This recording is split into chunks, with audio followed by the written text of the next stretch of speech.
Welcome back to the farm, everyone. Colton Mankey from Mankey Ag Repairs here bright and early. Did a Hagee inspection already, practically before I was even out of bed. And now he's helping us change the floaters back on so we can spray this fall and then next spring.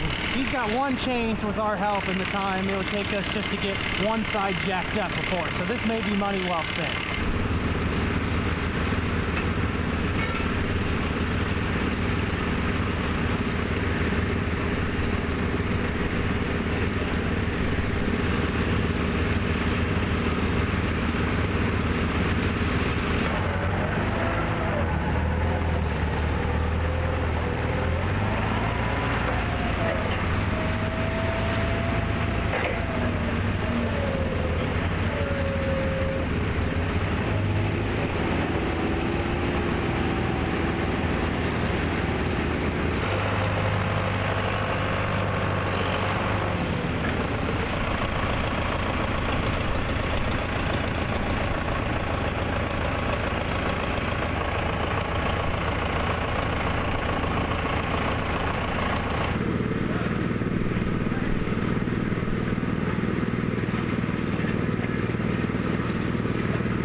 That quite easily could have been the best money I've ever spent from a labor perspective. Colton got here right around 7 o'clock. By 9:15, we've got the tires swapped out, full inspection. He's got a list of bullet points of things that need fixed. I told him to get a quote together and then come back later. He didn't have time in his schedule, obviously, to start working on this. He'd have to order parts. But it really pays to have a certified, experienced technician come look at this equipment, because I would have never seen anything or have the knowledge to know things that are broken. There's an eye bolt that's cracked that will eventually fail. There's hoses rubbing in spots I wouldn't look. There's an air compressor seal that's going out. And to be honest with you, I don't have the experience to find those things until they break. Whereas Colton was the Hagee mastermind at Alliance. He went out on his own. He's pretty much experienced with any type of sprayer. He's done a lot of work on combines for us over the years, so definitely someone to look into. If you're in Central Illinois, he does travel. He has a Facebook page, Mankey Ag Repair, and I would guess that from now on, when it's time to change tires, unless you retire from tire changing, he's going to be helping us change tires. When 3/4 of your manual labor workforce is 65 years and older, you get a lot of complaints about changing tires on equipment. That was easy. Jeff says there's a chance of a hard freeze in the next couple of weeks, so we may have to go ahead and winterize this sprayer. Colton even asked me if I'd been getting any kind of moisture in the cab, which I have noticed over the last 2 years, and he said that there's some kind of seal kit for the cab that some models got and some of the later models did not get, or if they ran them through the shop, they should have got them. And he said if I'm getting moisture, he'd put that on too. So a lot of things he saw that will help me and maximize uptime and, in some regards, comfort. Fueling up the 9460R and the disc to work down some ends where we ran the inline ripper. We did pull up some chunks, and there's rain coming. We're going to try to level it off a little bit before winter sets in. That way we to chase our own tail in the spring if we're in a hurry, because some of these chunks are big enough that the sprayer guy might complain about going over them. The current forecast is for anywhere from a ½ inch to an inch of rain over the next 12 hours. We would go ahead and work more stubble ahead of the anhydrous bar to hopefully kill some weeds. The issue with that is that we get the opposite effect. Working ground dries it quicker in a short amount of time.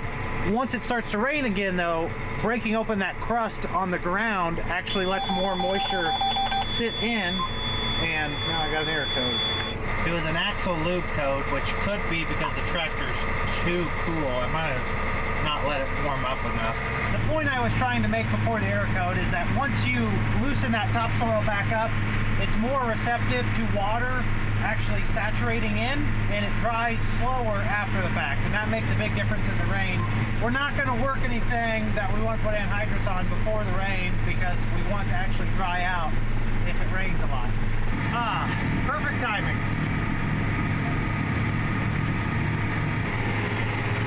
Mother Nature remains undefeated. You can never get ahead of her. There's spots out here that are smooth like glass, and then there's other spots where I pulled up tombstone like slabs. I really don't understand the difference or why that happens. It's rough. Wow. Wow. While I'm out here and before I get rained out, I decided to go ahead and work my check strip where I didn't run the inline ripper. That takes out some of the winter annuals as a yield differentiating factor and just turning the soil over and making it more receptive to sunlight. So I want to see the fairest comparison between deep tillage and moderately shallow tillage. And I think this actually will even it up a bit. I think it's about quitting time. Getting a little tacky out there. Actually, it got tacky about 5 minutes ago. Starting to get muddy. Okay, we're only going to get about half of that done. It's pouring outside. Time to leave. Oh, the power washer guy is going to be really upset with me.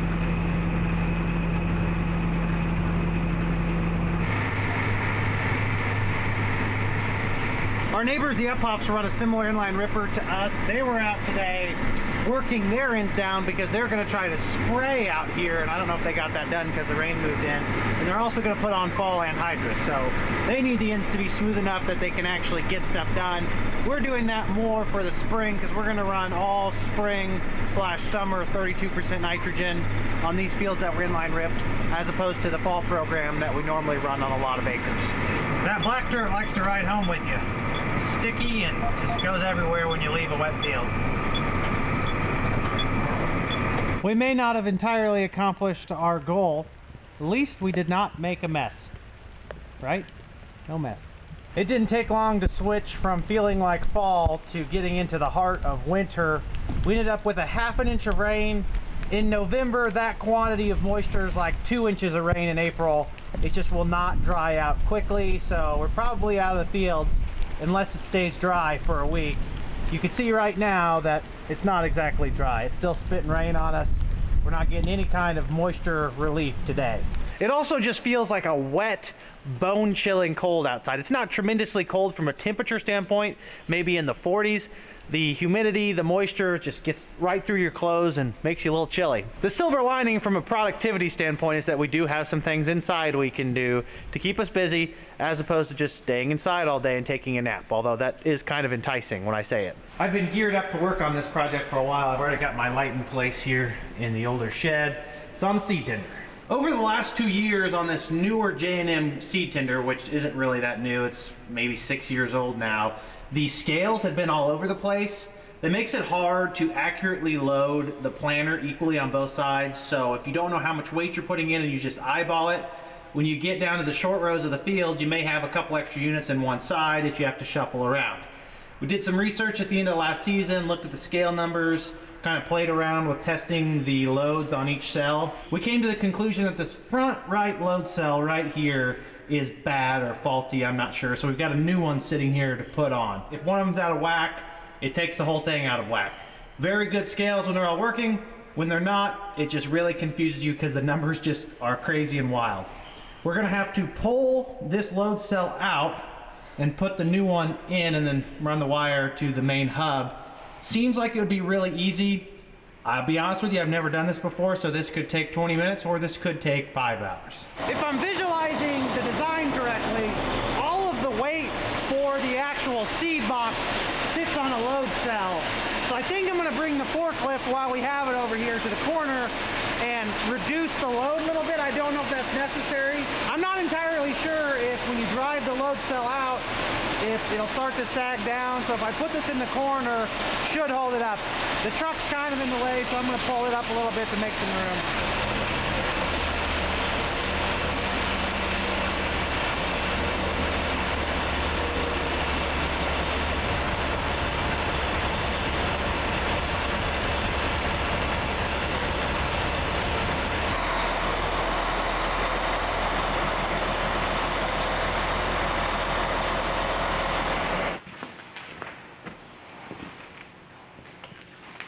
I don't know if the forklift is even necessary. This is going to be a learning adventure for us all.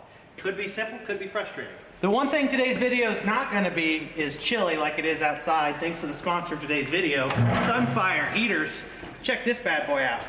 120,000 BTUs right here. Had to make room because it puts out so much direct and radiant heat that I didn't want to cause any fires or burn any tires. Those tires burn good, not that I would know, legally speaking. Get this far away because it may get toasty in here. I know some of you are familiar with these heaters. They're pretty common, made in the USA in the great state of Wisconsin to my north. They run on either diesel fuel or kerosene. They produce low emissions, they're dustless, they're relatively quiet compared to torpedo heaters like we've used in the past. They're impressive, really. Watch this. Don't want to stand too close as it ignites.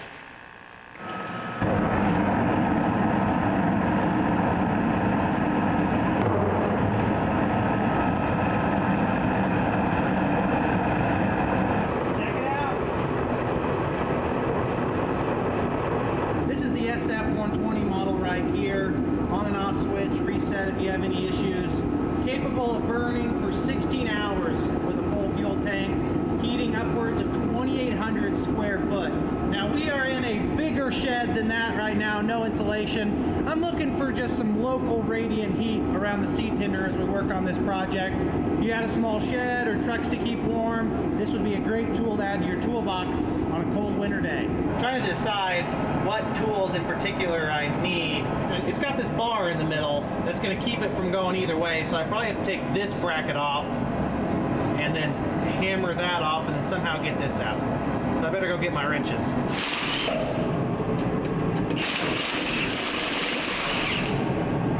This came out easy.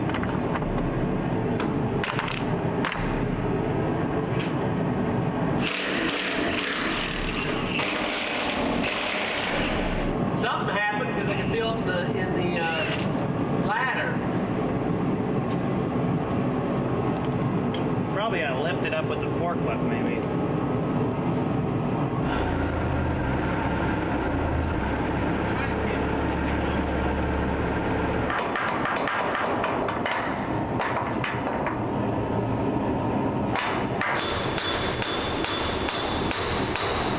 I think it's moving. I wonder if I should put this back in, put the bolts in it, and try to drive it out with this bracket on.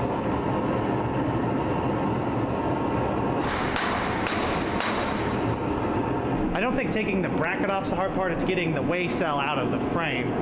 And if we keep it up too much longer with this heater on, I'm going to be in a tank top in about 3 minutes. A little hammer first. Yeah. Are you holding the sledgehammer or the bolt? I'm the bolt.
Chris? Wiring it up's gonna be the hard part. Yeah, because I got to snake it under. I've got the new load cell in and tightened down. I would just cut off the old one and then pull the wire out. I just have a concern that maybe there's a wire fault in there that we can fix and have it as a backup.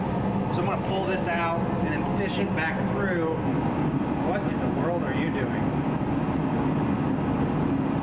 Ma'am, this is a working environment.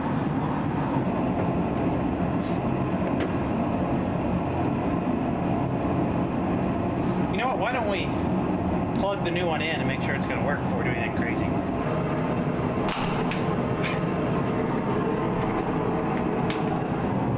Plugged it in. Let's see if it shows any kind of error code. Gained 1,000 pounds because it was at negative 666 and now it's at negative 1664. Thank goodness that last number changed. That was a bad omen. 0. I'm going to walk around and stand on each weigh bar in the general area and have Chris tell me what they say. 214. Well, What's that say? I'll just say 224. Hot 224 there. So it works, right? I think we fixed it. Now you just had it wired up. Before, when I did the same test, I was showing like 215, 220, 220, 200, and like 130. So that's how we kind of gathered that this was the bad load cell. And based on what Chris was reading out, the weights are consistent enough that I think we fixed it. We just got to unhook it and then feed it through the protective housing so it doesn't catch a rock or get caught on the conveyor.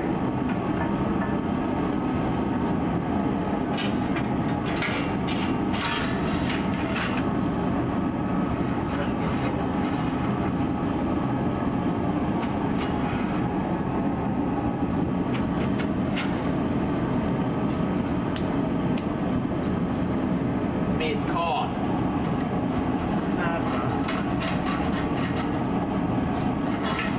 Keep going. Keep going.